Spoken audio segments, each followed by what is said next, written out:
I tend to change my habits when they're working on, even if they're working on paper and I'm getting everything done, when they stop being inspiring for Yep. me.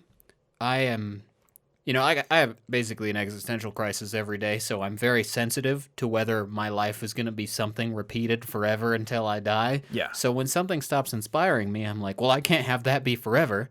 So I'm just going to throw that out and recalibrate everything. And I do Yeah. that a lot. Recently, I stopped my daily reading because I'm just not in the right space. I just was like, you know what? I actually am not in the mood to read at all. I just don't care right now about this fictional story. I want to play piano or something. Yeah. And allowing it to be different. Because sure, I would be succeeding. I'd be reading a bunch of books. But if they're not bringing me the joy that they would normally bring me, then I'm not actually succeeding. Yeah. So that's basically what it's about for me. And then if you're stuck in a rut for a long time, sometimes it's nice to just start everything over. I mean, I think it comes back again to what we talked about in the previous question, where there's this focus on the 24-hour cycle.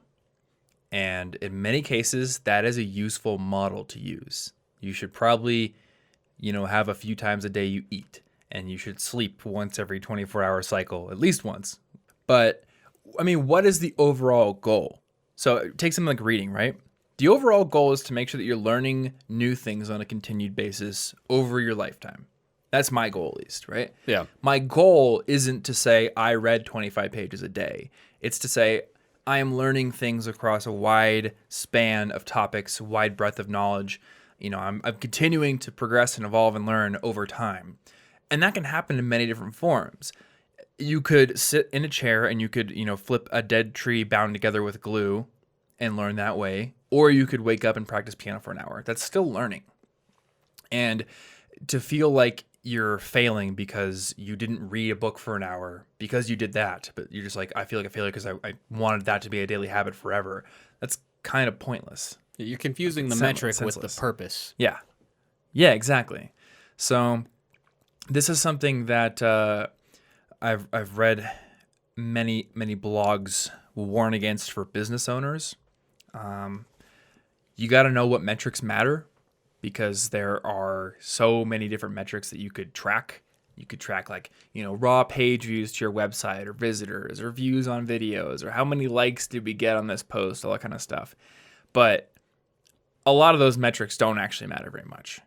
Yeah. Like, what really matters, and to know what really matters in terms of metrics, you have to know what actually matters to you in terms of goals and priorities and values. Yeah. So for me, the value is continued learning. Business-wise, do more that helps people, but also live a happy, fulfilled life where I continually learn new things. And I'm kind of in the same boat as you right now. I'm reading a book, but I'm not putting in a ton of time every single day to read, because I would rather practice piano and guitar. Yeah. That's just where my interest is right now. And I don't feel like the hours put there are less valuable. Now, if I caught myself playing hours of video games every single day, then I might ask myself, why are you giving up the reading time for this? This isn't that useful. This should just be a break at the end of the day. Yeah. But what I'm doing with these hours instead is valuable to me, and I see long-term value in it. So your priorities change because you may take on new interests. You may enter a new chapter of life. I think it's useful to constantly evaluate what you care about and then see if your routines and habits actually match up to that.